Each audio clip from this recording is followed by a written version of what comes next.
Hello sweet earthlings, and welcome back to Inviolable V, where we heal the collective with compassion.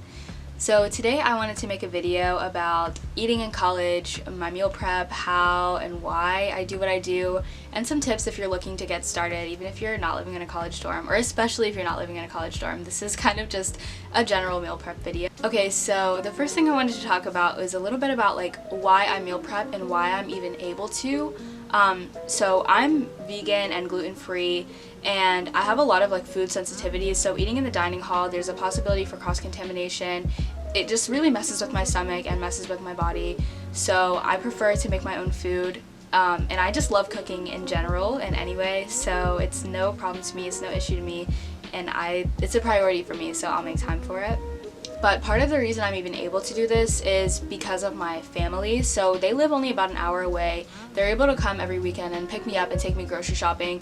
Also, it doesn't come out of my budget. We have EBT and extra supplemental income that can go directly to my groceries. So this is not accessible for everyone in college, and I completely understand that. This is just a video for if you're looking to, here's some tips for you to get started. But that's the only reason I'm actually able to, and part of the reason why I do it is just because I can and because I have access to the resources that I need, which is a huge privilege. So anyway, the second thing that I wanted to talk about is just a list of things that I needed to know to mentally prepare before I started meal prepping. Number one is it is exhausting. It usually takes me between 3 and 5 hours. It's really important to know that it gets so much easier over time. As you continue to do it, you get into a groove, you kind of know what you need to do, and you know exactly how to approach your day and the things that you need to get done.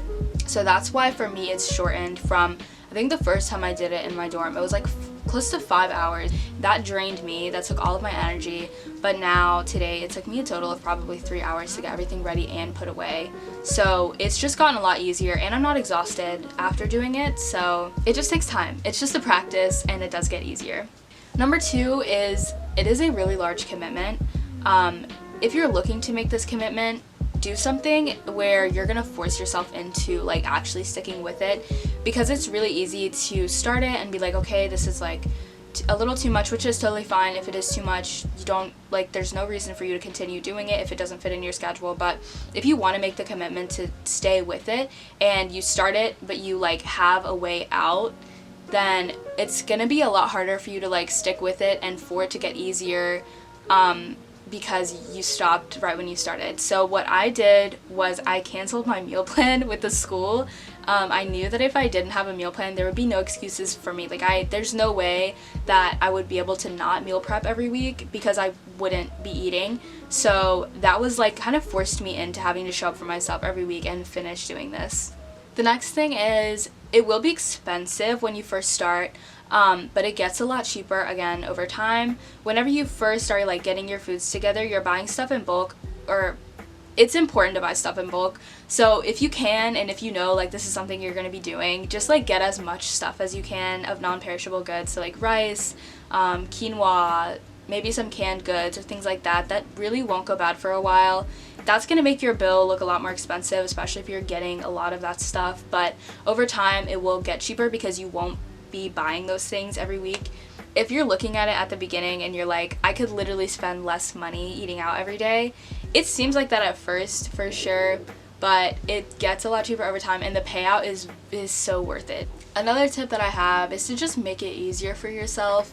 At the very beginning, I was doing these super complex meals that required a bunch of ingredients. That was expensive, it was time consuming, and it was just more exhausting. So just simplify your recipes, and it's fun to try out new stuff and to complicate things sometimes here and there, but if you're on a time crunch, just make things as simple as possible. This is just about fueling your body with a good variety of nutrients, or for whatever reason you're doing it for. It doesn't have to be complex. The last thing I have to say is just if this is possible for you, if this is something you're interested in, I highly recommend sticking with the habit. If it's not feasible for you for whatever reason, there's no reason you have to. But if it is something that you're looking into doing, just stay committed to it. Keep going. It gets us so much easier. It gets so much less expensive, and it makes so much more sense over time. It's just something that you have to keep doing, it will eventually fall into place for you. So I support you, you're supported, and you can do it as long as you just show up for yourself and make the time. The last thing that I wanted to go through is one of my meals, and just like kind of how I like a weekend in my meal prep life, I guess. Not the full thing, but just a couple of things that I do. So the first thing that I do before I go grocery shopping, I'll like look online for inspiration. I'll just type in like vegan, gluten-free meal prep ideas, and a bunch of stuff comes up. I'll just look at those recipes, whatever stands out to me, I'll take that and I'll personalize it, so I'll add or take away whatever I want or don't want. And after I do that and I kind of decide on what I'm gonna do, I'll write it down in a document. I'll write down the meal and then the ingredients that I need for the meal, just to make my shopping life so much easier. It's so much more organized and clear if you go into the grocery store with like an idea of what you need. If you're like waiting for inspiration to come to you when you're in the grocery store, it's not gonna happen. It could, and that might work for you, but I find that like just knowing what you need ahead of time, you go in and you get out. Like, it makes it so much simpler, and it makes it so much more efficient for you in your grocery shopping if you just like know exactly what you need. And a lot cheaper because you're not buying a bunch of stuff that's gonna go bad, you're not buying products that are gonna go to waste.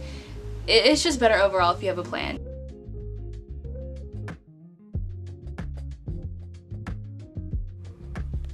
So after I have all my groceries together, I'll make a little list of the things that I know I'll need to do. I'll typically try to boil anything that needs to be boiled first, especially stuff like rice, because it just takes longer. I usually don't go by this exactly. I'll kind of work around it in my own way as I go along, but this just gives me peace of mind for when I'm starting. This is some of my storage above my closet in the dorm. I have non-perishable goods up here, and I have my pots and pans stored up here as well. So I'll just take this cart out and fill it up with any of the foods that I know I'll need for the day. I'll also fill up a bag with the pots and the dishes and stuff that I'll be using. It's not really relevant if you're using a personal kitchen, but it's good for a shared kitchen. And then I will just set things up accordingly. This is kind of a peek into a video I'm working on, which is a cook with me video, but those are all of the tips that I had for you today. I hope that this was helpful for you in some way, so if nothing else, please remember that I love you and you are cared for, and I will see you in a future video. Bye!